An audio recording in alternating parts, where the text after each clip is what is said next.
வாங்க இன்றைக்கி சொர்ணம் கிச்சனில் ரவா குணுக்கு எப்படி செய்யணும்னு பார்க்கலாம். இது நல்லா பக்கவடா மாதிரியே நல்லா டேஸ்ட்டாக இருக்குது. இது ஒரு 1.5 கப்பு வெள்ளை ரவை எடுத்துருக்கிறேன்.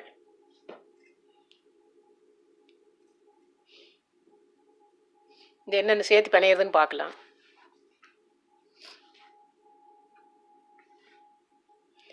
கருவேப்பிலை,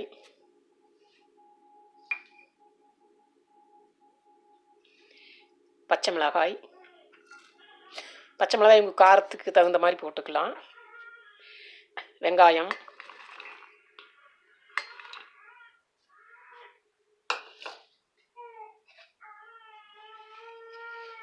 மல்லித்தழை, சோடா உப்பு, இதுக்கு தேவையான அளவு உப்பு,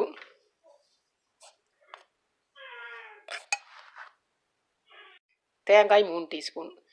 தேங்காய் நீங்கள் தேவைப்பட்டால் போட்டுக்கலாம், இல்லை இன்னும் ஜாஸ்தி போடணும் போட்டுக்கலாம். மல்லித்தழை, வெங்காயம் எல்லாம் எவ்வளவு வேணாலும் நீங்கள் போட்டுக்கலாம். இது ஃபஸ்ட்டு கலந்துட்டு அப்புறம் தயிர் ஊற்றி பிணைஞ்சிடலாம். நெய் 1 ஸ்பூன்,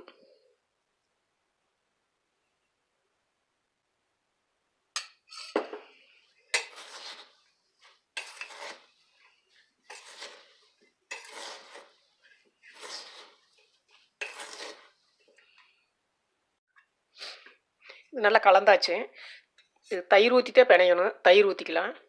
இதுக்கு தயிர் புளிச்ச தயிராக இருக்கணும். ஓரளவு புளிச்ச தயிர், உங்களுக்கு ரொம்ப புளிக்கக்கூடாது. ஒரு நேற்று முந்தா நாள் அப்படி தயிர் வேணும்.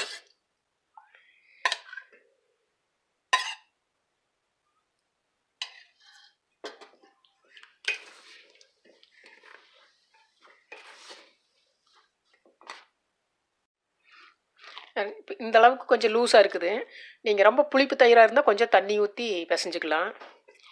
இது ஒரு அரை மணி நேரம் ஊறுட்டு அதுக்கப்புறம் எப்போ வேணாலும் சுடலாம். ஒரு 20லேருந்து 30 நிமிஷம் ஊறணும். இது ஊறுட்டு அதுக்கப்புறம் நாம் எண்ணெய் ஊற்றி சுட்டுடலாம். அரை மணி நேரம் ஆகிடுதுங்க. இந்த அளவுக்கு கெட்டி ஆகிடுது. நாம் இதை எண்ணெயில் போட்டு எடுத்துடலாம். எண்ணெய் நல்லா காஞ்சிடுது. இந்த மாதிரி வடையாக போட்டுடலாம்.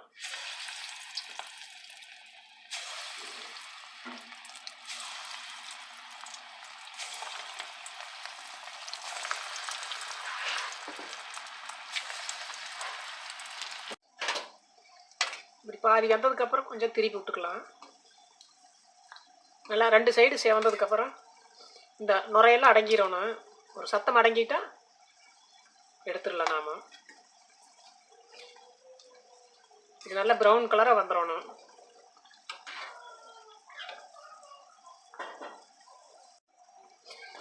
நல்லா செவந்துடுது. இதை நாம் எடுத்துடலாம்.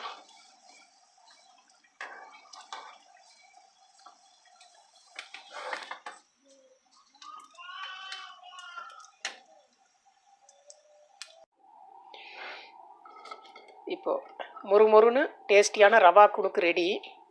நீங்களும் செஞ்சு பாருங்கள். இந்த வீடியோ பிடிச்சிருந்தால் லைக் பண்ணுங்கள், மறக்காமல் சப்ஸ்கிரைப் பண்ணுங்கள்.